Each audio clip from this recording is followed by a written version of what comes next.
Pauwi na tayo. Tayo sa congressional Mindanao Avenue. Corner congressional. Kami shop line.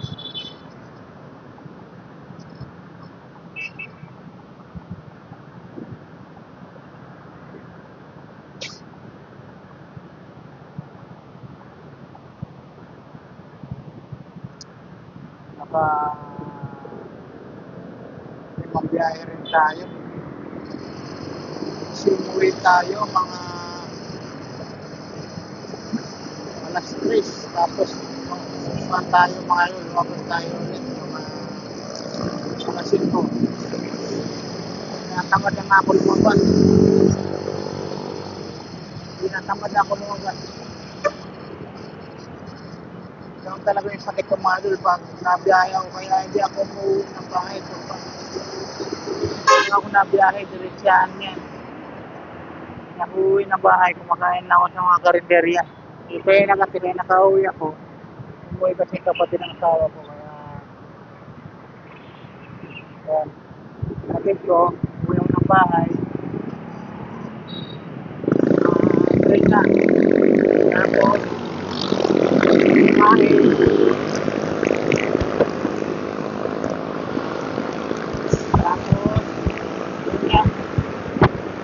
Dahil dyan, kung nakatulog ako, alas 5 na. Medyo tinatamad ka ako lumabas. Pero pinilit ko talaga kasi para may kapas ako. Kasi pagka uwi ko, lumabas ako yung lumabas. Papagasan ko. Kaya bumiyahe na tayo ngayon. Dito na tayo sa may Tandang Sora. Yan, nalagpasan na natin yung 20 Avenue. So, tapos dito, approaching naman tayo ng Tandang Sora Avenue.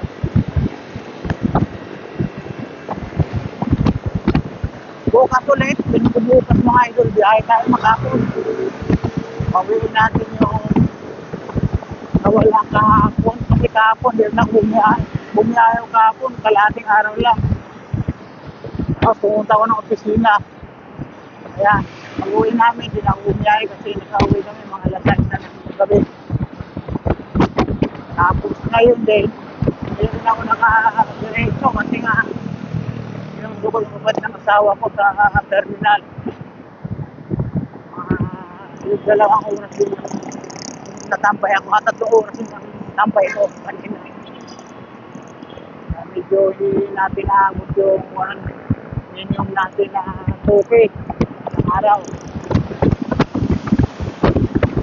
Ano naman, okay lang. Ayan, bali, nalagpasan na natin yung pampalag. Talagang ng surabi nyo.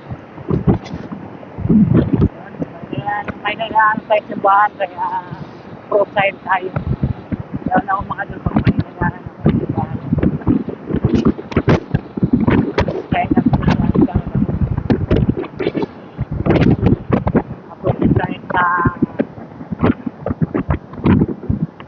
Barangay Hall ng Tandang Sora. So,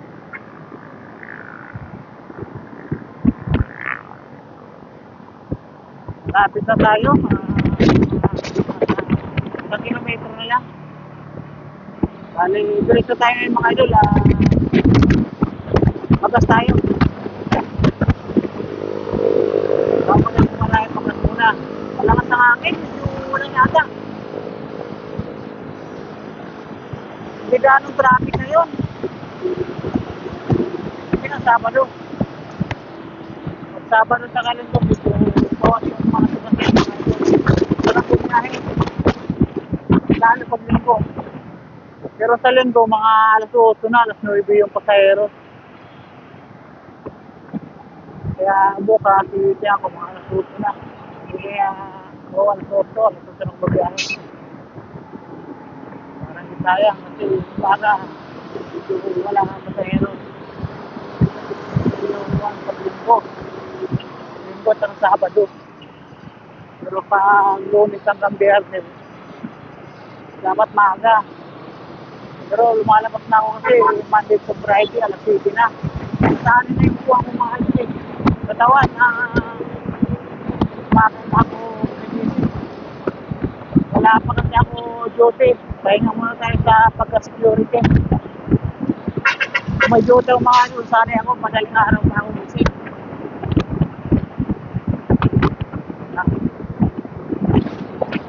Maraming buwan, nalikabok. May mas nanaw na sa ating mga idol. Malikabok, malikabok. Kasi nga, ginagawa ito rito eh. Dahil nila na mabinyo hanggang Quirino Highway. Ayan, ginagawa. Mahilan. Mahirap pa nila yung buwan. Hindi sa maayos. Malikabok siya. Ayan, approaching na tayo ng Quirino Highway. Hindi nyo lang nakikita mga idol. Yan, iipuan ko na lang. I-guide ko na lang kayo. Yan, sasaanan tayo. Quirino Highway.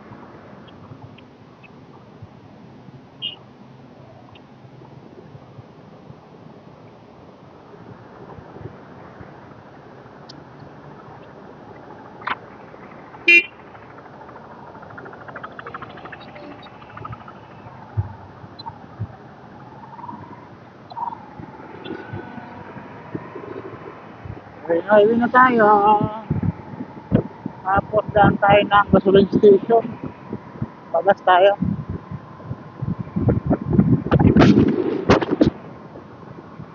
Medyo ang talama. Babadya yung ulan. Malakas yung hangin. Bigla-bigla lalakas yung hangin mga idol.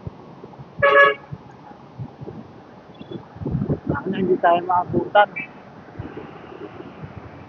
Papagas pa naman tayo.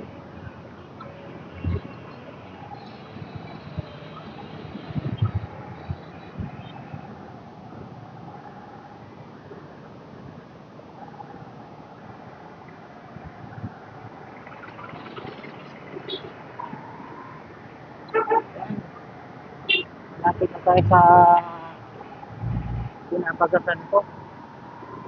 Ono Fuel.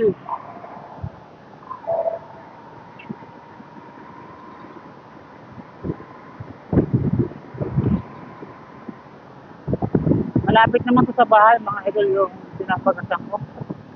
Ilang metro na lang. Yung parking ko kasi ngayon medyo lumayo eh. Pero kung dating pinipang ko lang, kaya dito lang sa, dapat sa baba lang. Malapit lang, nasa 200 meters. Galing ng Ono Fuel.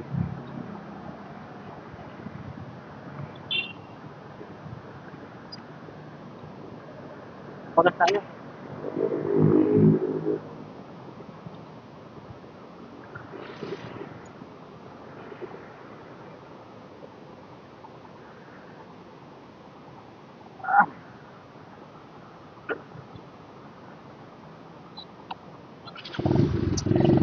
Balita.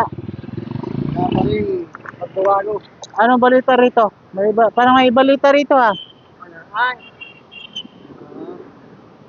Ano sa bad?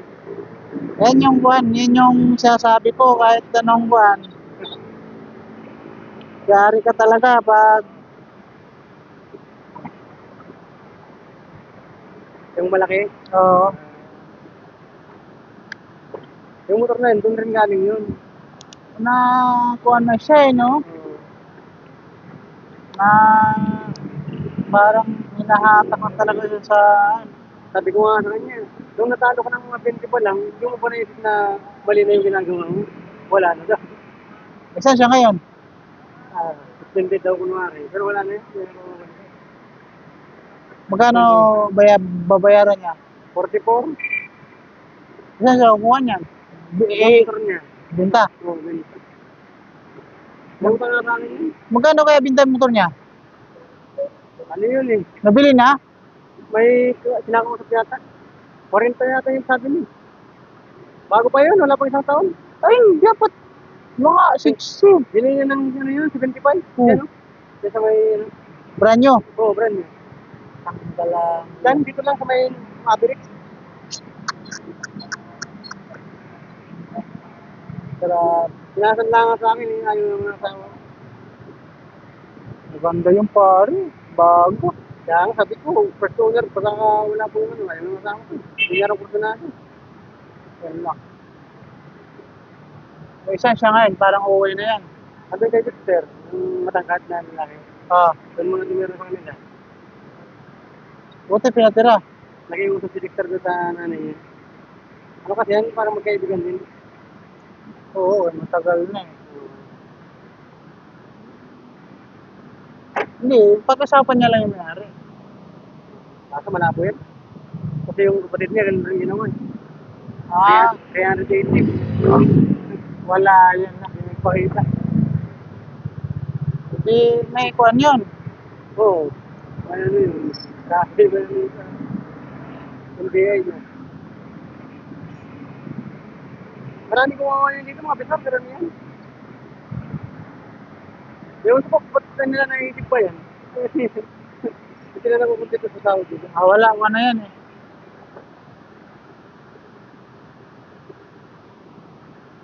Ako, makatabi lang ng kunti daw sa mga panggastos araw-araw. Ayos na to. Oo.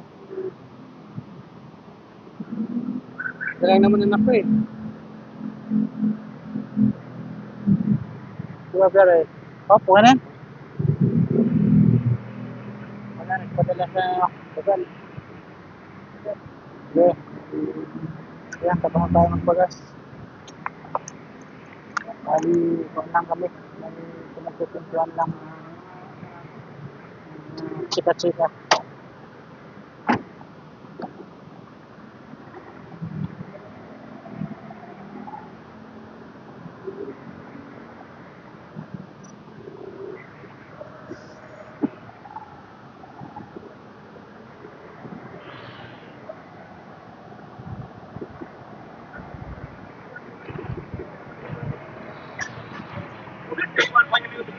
Ayan, bali, papunta na tayo sa parking area ko.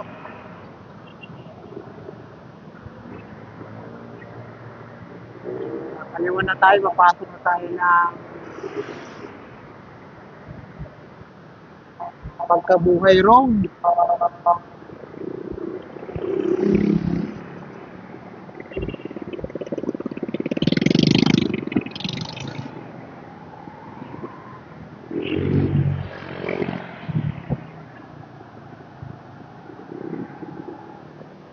Tapos sa may simbahan, sa likod lang ng simbahan, yan yung parking area ko mga idol.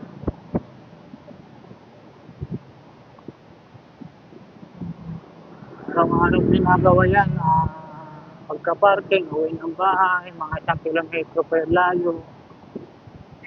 Wala eh, walang choice. Mas kahit ganyan, mas maganda naman, mas safety naman yung motor ko mga idol kasi nasa safety na nakalagay. Okay lang. Okay lang akong maghirap basta yung gamit ko. Safety. Malapit naman pero hindi mo naman alam baka nakawin kasi nasa labas lang, di ba? Wala kang bayan. Pero yun nga. Kasi hindi ka sigurado pagka umaga wala na yung motor mo. Di ba mga idol? Yan mga idol, dito na tayo. Yan, dito na tayo sa mga area. Yan, ingatan lahat. Magandang gabi.